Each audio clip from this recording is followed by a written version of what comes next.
저는 오늘 누가복음 4장 18절로 19절 말씀을 가지고 하나님을 향한 우리의 봉사와 섬김,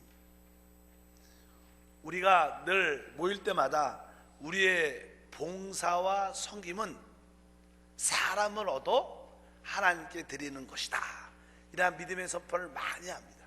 그래서 오늘은 한 번쯤 사람을 얻는다는 뜻이 어떠한 의미를 갖고 있는가 한번 깊이 묵상하고 우리가 그 말씀대로 믿음으로 사는 우리 모두가 되어야 될 줄 믿습니다.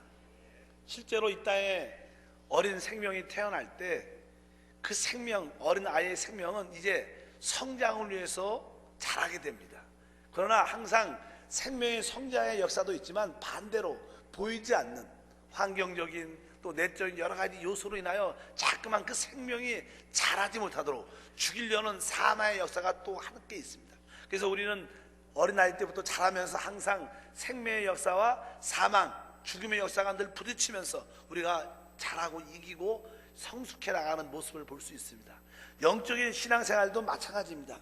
우리가 주 예수를 믿는 그 순간 우리는 영의 생명을 소유하게 되고, 또 반대로 영에 속한 악한 사망의 생명들이 항상 우리를 죽이려고 한다는 것을 분명히 알아야 됩니다. 그래서 우리가 보이지 않지만 크리스찬이 된다는 것은 바로 영적 싸움을 하고 있는 것입니다.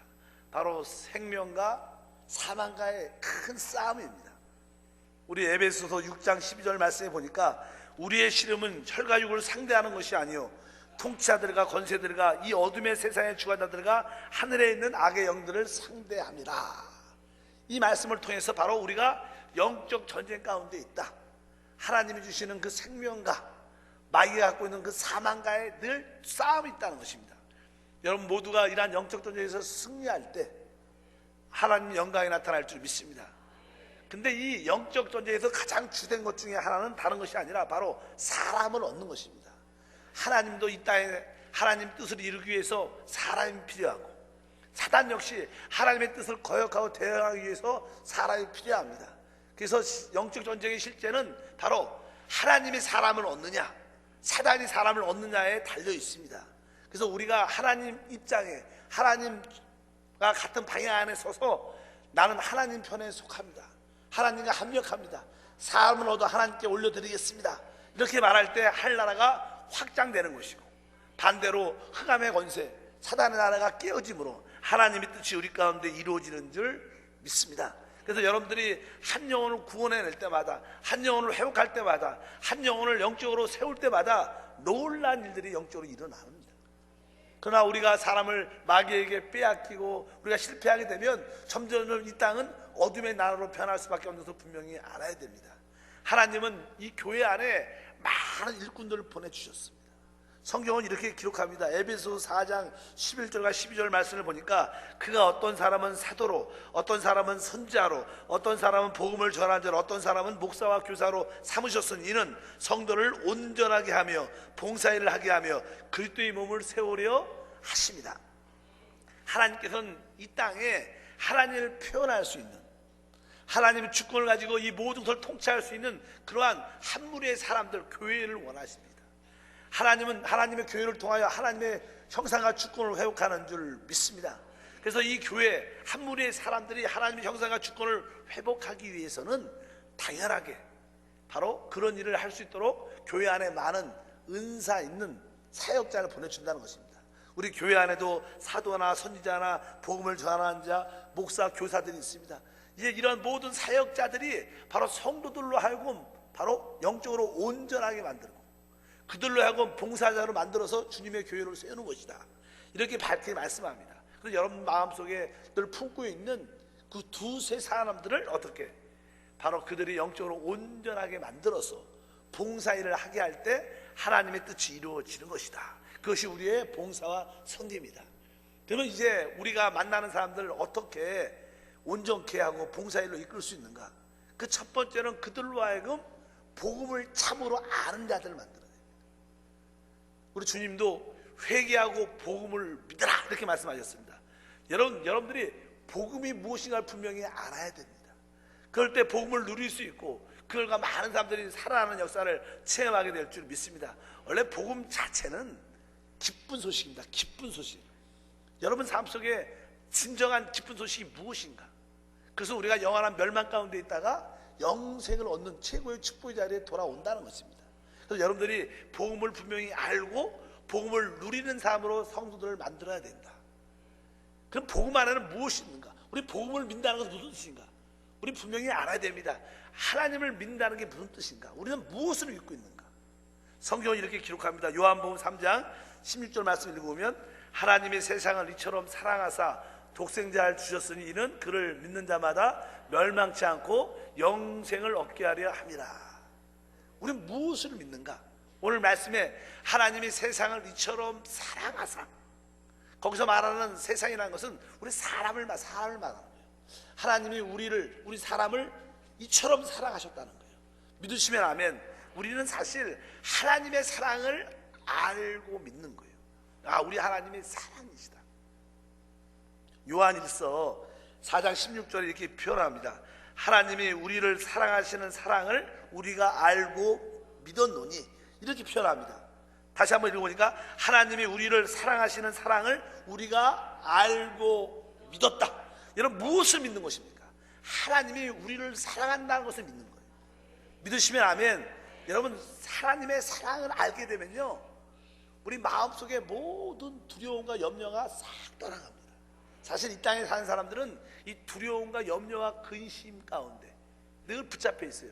그래서 자유하지 않습니다. 오늘 성경에도 누가복음 4장에 하나님의 성령이 임하신 목적을 말해요. 그것은 포로된 자에게 자유를, 눈먼 자에게 다시 보게 함을, 눌린 자를 자유케 하고 주의 은혜의 핸을 전하기 위한 것이다. 그러니까 하나님의 성령이 오시면 포로됨의 자유를 얻는다는 거예요. 눈먼에서 다시 보게 되고 눌린 데서 자유케 되는 놀라운 역사가 함께 하는데, 바로 하나님은 우리에게 그러한 사랑을 주신다는 거예요. 포로됨에서 여러분을 사랑으로 회복하시고, 눈먼에서 다시 보게 함으로 회복하시고, 눌리면서 다시 보게 함을 회복하시는 줄 믿습니다. 그래서 많은 사람들이 두려움과 염려 가운데 있지만 바로 하나님의 사랑을 알 때 우리는 참된 구원을 받게 된다는 것입니다. 그래서 성경에 계속 읽어보니까 17절에 우리 17절 읽어보니까 이로써 사랑이 우리에게 온전히 이루어진 것은 우리로 심판날에 담대함을 가지게 하려 함이니 주께서 그러하신 같이 우리도 이 세상에서 그러하니라.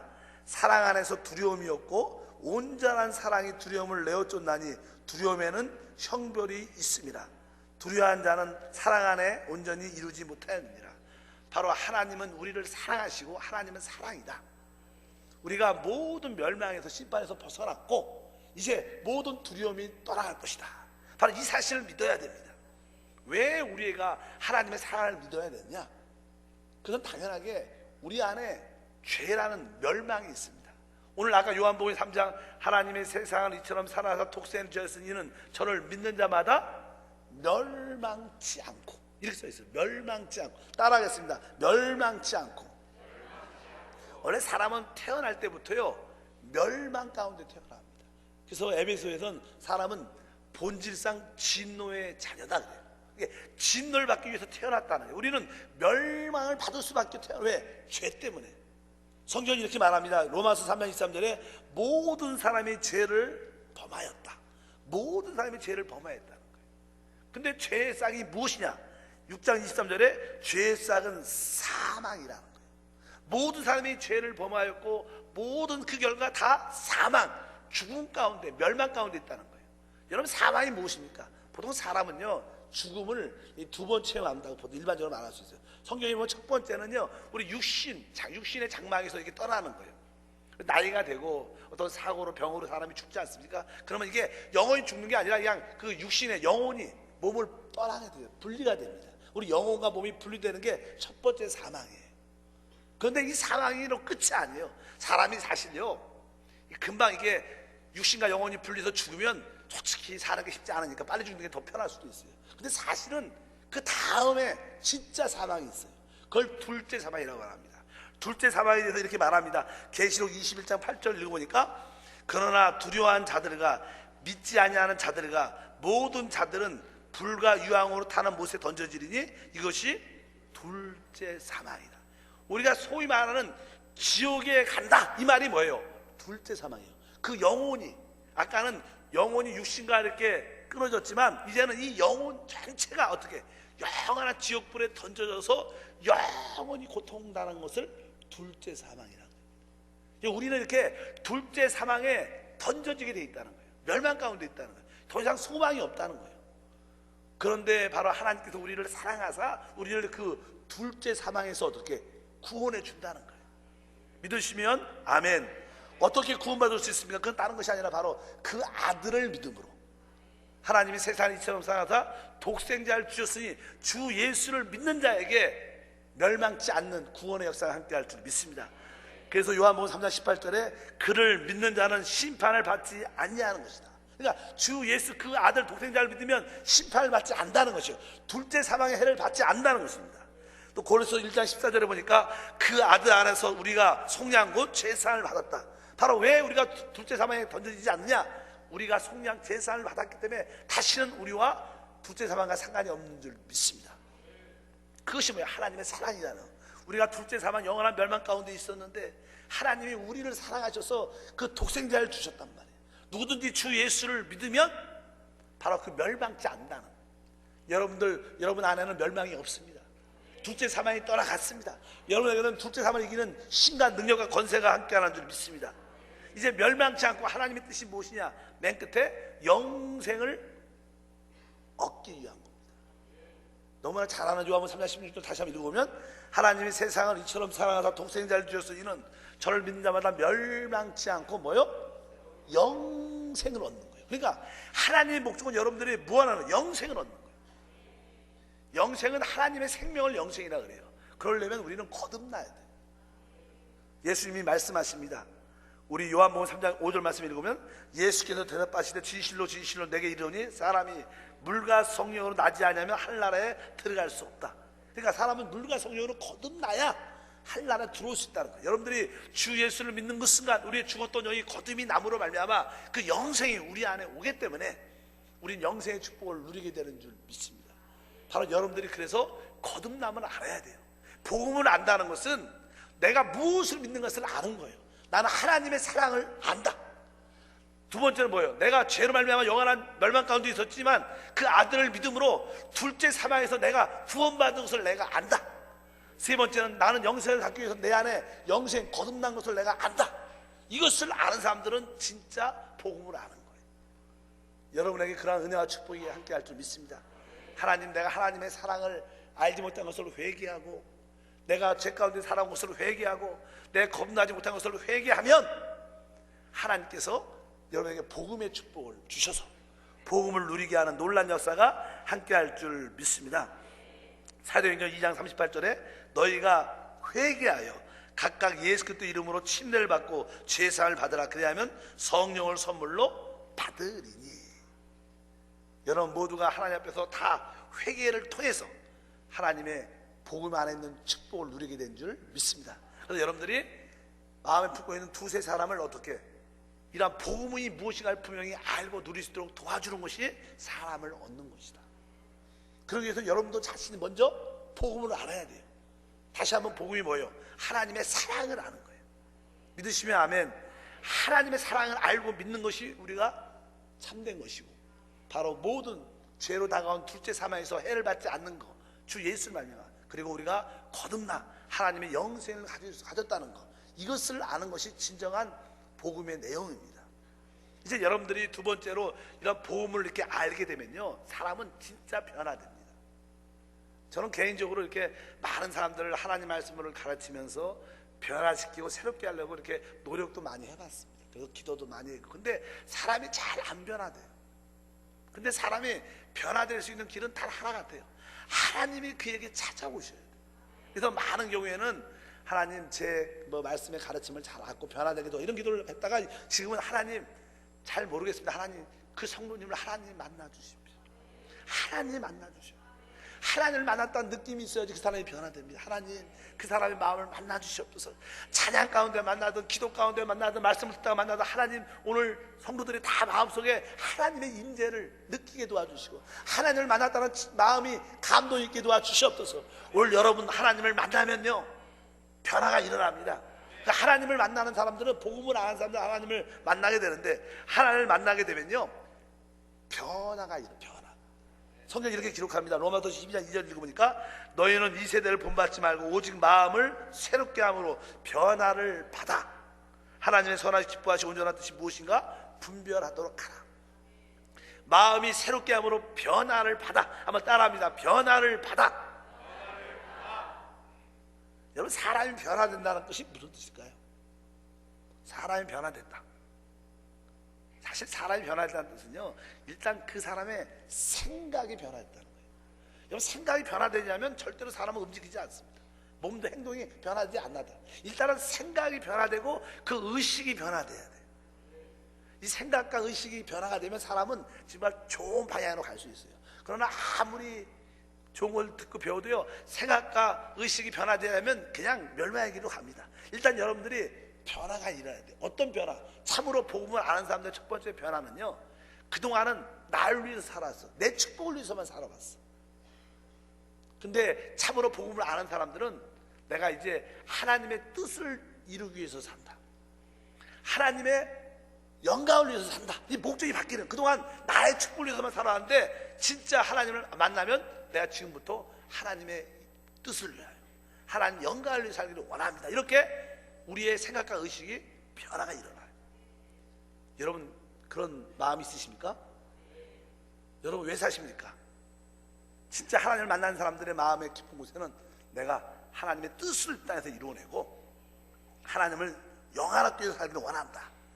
그리고 또 한 가지는 다른 뜻이 아니라 바로 자기의 목적이 바뀌는데, 그 목적은 내가 그동안 내가 다른 사람을 살리기 위해서 산다. 이런 마음이 바뀌는 거예요. 여러분들이 그런 마음을 바뀌기를 바랍니다.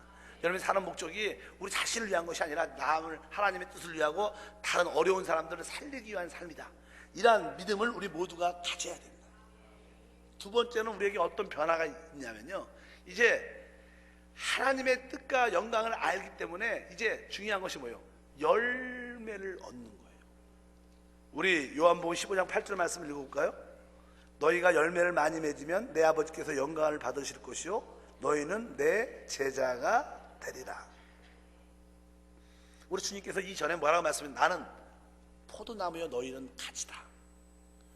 제가 중앙아시아에 오랫동안 선교 사역을 할 때 중앙아시아의 그냥 개인적인 집에, 그냥 그 나라 말로 그냥 땅집이라, 땅이 있으니까 마당이 있어요. 마당 있는 집들에 가면요 대부분 다 포도나무가 있습니다. 왜? 또 이렇게 여름에 강렬한 햇빛이 있으니까 좀 이렇게 포도나무로 이렇게 넝쿨 져갖고 좀 시원하게 만들려고 포도나무가 다 있어요. 근데 포도나무를 자세히 보면요, 이 줄기나 이런 것들이 별로 이렇게 멋있지 않아요. 이건 뭐 제목도 안 되고요, 뭐 떼렉감도 잘 안 돼요. 뭐 잘 잡았다 떼렉감도 얼마나 남지, 꼬불꼬불해하고 별로 볼품도 없고요, 목재로 가구용으로 절대 쓰임이 받지 못해요. 그리고 거기에 조금 가지가 나오는데 가지는 더 연약합니다. 근데 이 포도나무가 딱 한 가지, 포도 열매를 맺기 위해서 존재하는 거예요. 다른 게 의미가 없어요. 포도나무의 의미는 뭐 목재나 가시용이 아니라 열매를 맺기 위한 가치밖에 없어요. 마찬가지로 우리 주님은 포도나무, 우리는 가지인데 우리가 해야 될 일은 뭐예요? 열매를 맺는 거예요. 내가 이제 주님의 열매를 맺기를 원한다.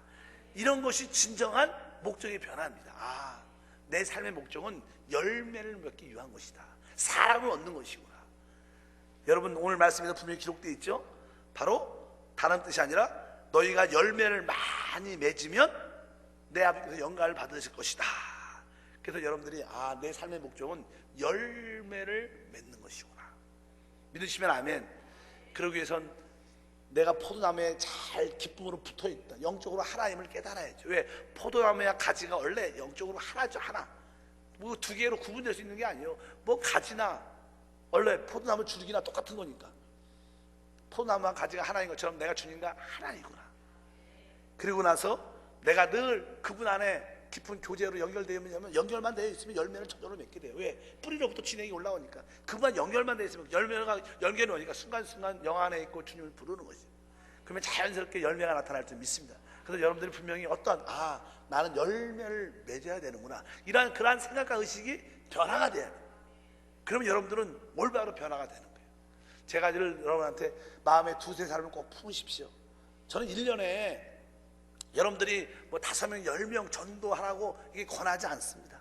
뭐 그렇게 은사인 사람들 할 수도 있어요. 그러나 인간적인 관점에 봐서도요, 사람들이 결혼하면 젊은 부부들이 한 아이를 출산시키는데 거의 1년 동안 임신을 하고 키우는데 2, 3년 걸려요. 애가 걸을 동안, 말할 동안 기다리면 거의 3, 4년 이상 걸립니다. 그렇게 생명을 키우는 게 쉬운 게 아닙니다. 많은 사람들이 우리 한세기가 빨리 부흥 안 되느냐? 때가 되면 부흥됩니다. 지금 다 이렇게 지금 잉태하고 있고, 또 좀 몇 사람 태어나면 어떻게 성장해야죠. 어느 순간부터 그냥 막 애들이 자라게 될 때, 영적으로 자라게 되면 큰 부흥과 축복이 함께 할 것이다. 이것을 믿기를 바라겠습니다. 그래서 여러분 마음속에 항상 열매를 맺겠다는 그런 마음이 있어야 돼요.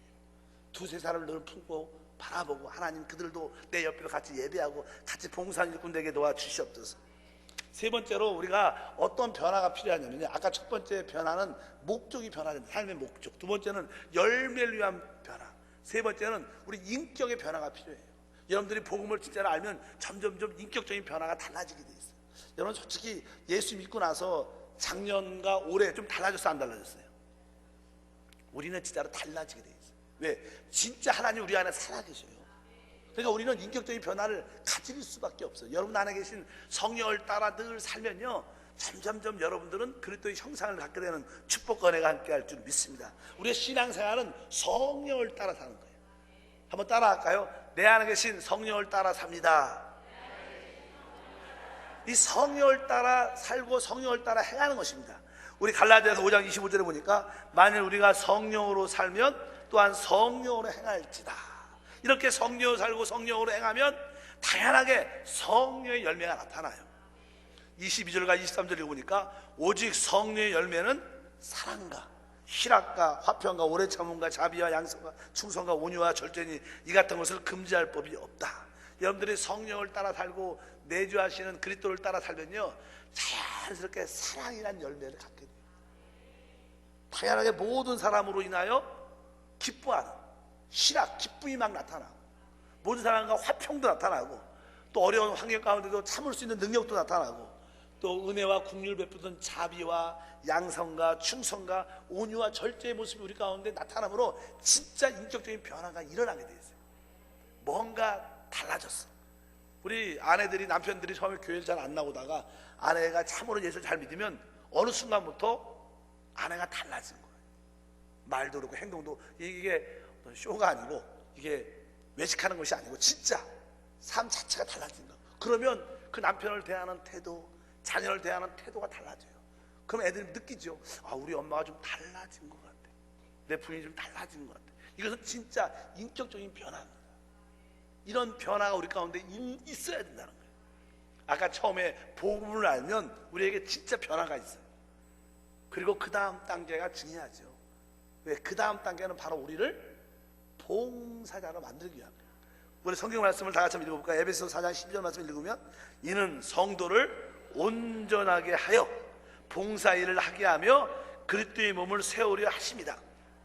우리 주님은요, 그리스도의 몸은 교회를 말해요. 이 땅에 교회를 세움으로 말미암아 이 여러분 같은 모든 사람, 믿음의 삶을 만들어 갖고 우리 모두가 하나 될 때 하나님의 영광을 나타낼 수 있고요, 하나님의 통치와 다스림과 한나라를 이 땅에 이끌어올 수 있다는 거예요. 그것을 그리스도의 몸을 세우려 하는데, 그리스도의 몸을 세우기 위해서는 그 앞에 성도를 어떻게 해요? 온전하게 한다는 거예요. 온전하게 한다는 뜻은 성도로 하여금 복음을 알고 진짜 변화를 갖게 한다는 뜻이에요. 여러분 모두가 온전하게 되길 주의 축복합니다. 그것은 여러분은 참으로 복음을 알고 바로 변화를 체험하는 거예요. 우리가 복음을 알고 변화를 체험하면 우리는 어떻게 돼요? 그때부터 봉사일을 하게 돼요. 뒤에 써있죠. 봉사일을 하게 하며. 따라합니다. 봉사일을 하게 하며.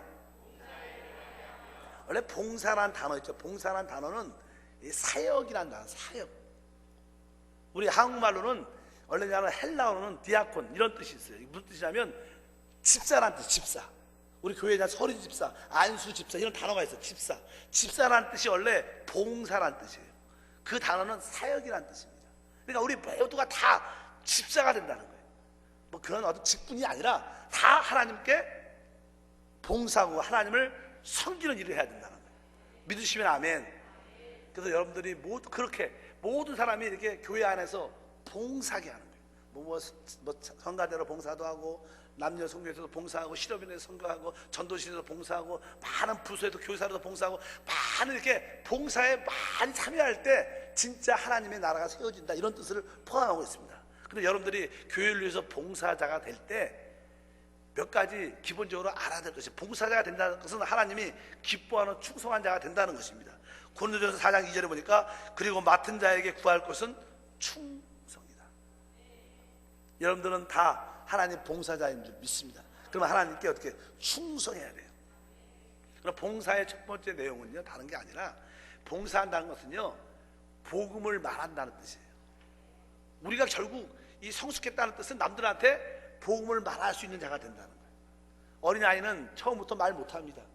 한 살 돼도 그냥 많은 말은 해도 그냥 엄마 아빠밖에 못해요. 그러나 이제 2살 3살 되면 어느 정도 자기의 말을 표현합니다. 뭐 1살 때는 무조건 여자 보면 다 엄마라 그러고, 남자 보면 아빠라 그러는데, 그러나 이제 2살 3살 4살쯤 되면 이제 분명히 아빠 엄마도 구별할 수 있어요. 교회의 성도도 마찬가지예요. 많은 성도들은 교회를 오는 이유가 내가 은혜 받고 하나님의 축복을 받기 위한 것이다, 이런 생각을 많이 가져요. 은혜 받고 축복을 누리기 위한 것이다. 그러나 또 진짜 또 다른 성도님, 내가 하나님께 은혜와 축복을 받았으니까 이 사실을 남들한테 내가 기뻐서 전한다. 부류가 딱 2개예요. 그냥 한 부류는 그냥 내가 은혜 받고 축복받기 위해서 교회로 와요. 그런 부분이 한 부류고, 또 한 부류는 내가 은혜 받고 축복을 받았기 때문에 너무나 기뻐서 그 은혜를 남들한테 만날 때마다 이야기하는 거예요. 그것이 봉사자라는 뜻이에요. 여러분 모두가 이제 은혜와 축복을 받은 자를 넘어서서 그 은혜를 남들에게 말할 수 있는 자가 될 때 여러분들은 봉사자가 되고, 그럴 때 그리스도의 몸 교회가 세워지고 하나님의 뜻이 이루어진다, 이런 뜻을 갖고 있는 줄 믿습니다. 마태복음 24장 14절 보니까 이 천국 복음이 이 모든 민족에 증언되기 위하여 온 세상에 전파되는 이제야 그제야 끝이 올 것이다. 하나님의 천국 복음이 땅까지 전해지길 원합니다. 그것은 바로 우리의 입술의 고백을 통해서 전해질 줄 믿습니다. 누가복음 10장 2절을 보니까 이르시되 추수할 것은 많되 일꾼이 적으니 그러므로 추수하는 주인에게 청하여 추수할 일꾼들을 보내소서 하라. 바로 여러분들, 우리 주님은 이 시간에 마지막 때 이 복음을 전하는 자, 그러한 추수꾼을, 바로 살아남는 어부를, 또 주님의 증인을 찾고 계시는 줄 믿습니다. 그래서 여러분들이 진짜 봉사자가 됐다는 뜻은 바로 다른 뜻이 아니라 복음을 말하는 자가 됐다는 거예요. 이것이 최고의 일꾼이다. 2번째는요, 이제 우리가 주님을 위해서 교회를 섬기고 복음을 위해서 일할 때 종종 우리는 많은 어려움, 고난을 받게 됩니다. 사실 사람들이 고난을 받게 되는 그러한 이유가 여러 가지 있겠지만, 여러분 마음속에 내가 이걸 위해서 내가 좀 손해도 보고 대가도 지불하겠다, 이런 마음의 자세가 있어야 돼요.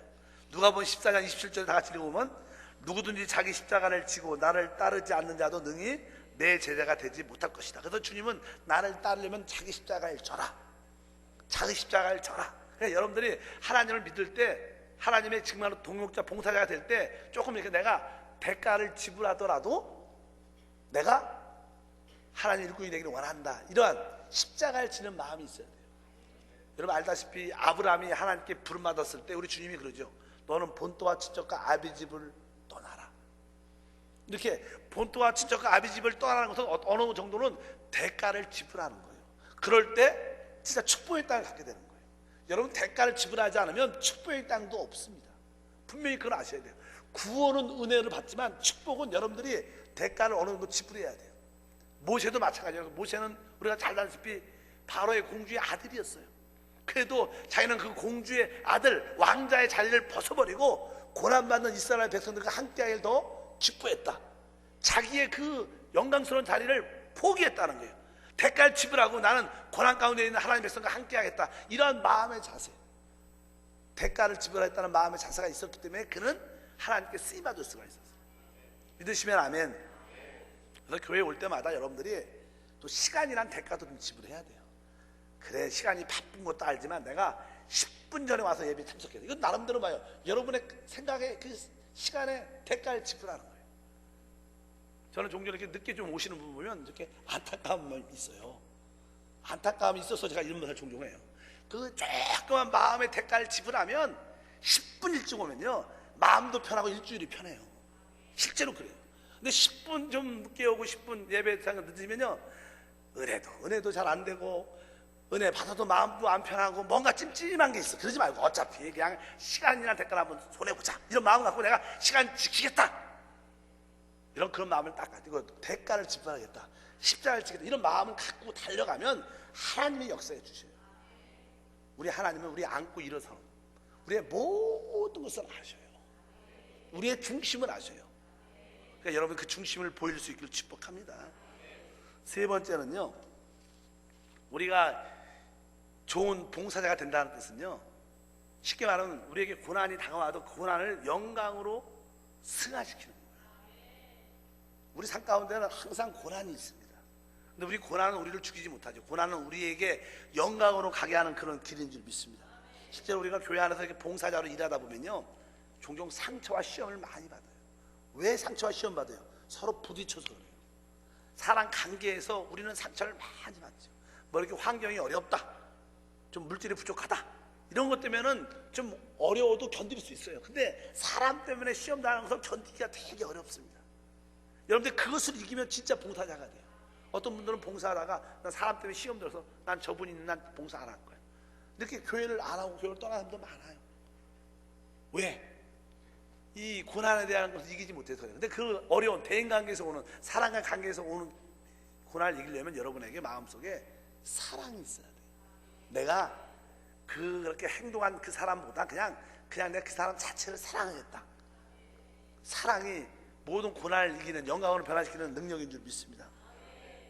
베드로전서 3장 8절 말씀을 읽으니까 마지막으로 말하노니 너희가 다 마음을 같이하여 동정하며 형제를 사랑하며 불쌍히 여기며 겸손하며. 이제 베드로가 우리에게 마지막으로 이렇게 한마디 해주겠다는 거예요. 왜? 교회는 우리 모두가 봉사자가 되는 것인데, 봉사자가 되려면 다른 사람과 이렇게 하나가 돼야 돼요. 하나가 되려면 어떤 마음이 있어야 돼요? 사랑이 있어야 되는 거예요. 사랑한다는 마음은 이런 표현입니다. 마지막으로 말하노니 너희가 다 마음을 어떻게 해요? 같이 하여. 마음을 같이 하는 게 쉽지 않지만, 내가 그럴 수도 있어, 내가 그 사람 내가 이해하고 내가 그 사람을 내가 받아들이겠어, 이렇게 여러분들이 사랑하는 마음을 갖고 모든 걸 바라봐야 돼요. 여러분 모든 사람이 마음에 안 들어도 어떤 마음으로? 사랑하는 마음을 받아들이길 축복합니다. 그래서 다 같이 마음을 같이 하고, 그 다음에 동정하며. 동정한다는 뜻은 그가 가지고 있는 마음을 이해한다는 거예요. 우리가 사실 따로따로 그의 마음을 이해하지 못하면요, 왜 그 사람이 화를 냈지? 기분 나쁘고 이렇게 말할 수 있겠고, 근데 그 사람 입장에서 바라보면 이래서 화를 냈구나, 화를 낼 수밖에 없었구나, 이렇게 그 사람을 이해해 주는 거예요. 동정하는 거예요. 동정. 그러다 보면 그 사람이 어떻게 불쌍해지죠. 이런 마음이 기록되어 있어요. 다 같이 마음도 같이 하고 동정하며 형제를 사랑하며 불쌍히 여기며 또 겸손하며, 이렇게 말씀에 기록되어 있는 줄 믿습니다. 다시 한번 읽어보겠습니다. 베드로전서 3장 8절 말씀 시작. 마지막으로 말하노니 너희가, 안 나오죠? 다 마음을 같이하여 동정하며 형제를 사랑하며 불쌍히 여기며 겸손하며. 이렇게 이런 마음을 여러분들이 마음을 같이하고 동정하고 불쌍히 여기고 겸손한 마음을 가지면 그 사람을 사랑하게 돼요. 그럴 때 여러분도 하나님께 최고의 봉사를 하는 것이고, 바로 그 사람을 얻는 것이에요. 두 번째는 우리가 하나님을 두려워하는 마음만 있으면 돼요. 고난이 있어도 하나님을 두려워하는 마음으로 붙잡고 있으면 세상과 타협하지 않고 끝까지 승리하는 역사가 우리 가운데 충만할 줄 믿습니다. 우리는 한 몇 달 동안 계속 외친 말씀이, 우리의 봉사와 섬김은 사람을 얻어 하나님께 드리는 것이다. 거기서 말하는 사람을 얻는다는 뜻은 바로 우리가 품고 있는 그 사람들이 복음을 알도록 돕는 것이고, 그 결과 그들이 진짜 삶의 목적이 변화되고, 그들이 열매 맺기 위해서 변화되고, 그들의 인격이 변화됨을 체험케 하시고, 결국 그들이 다 어떻게 봉사일 할 수 있도록 만들어내는 것이 사람을 얻는 것입니다. 그들이 다 봉사일을 할 수 있도록 어떤 일? 복음을 말하는 자로 만들어내고.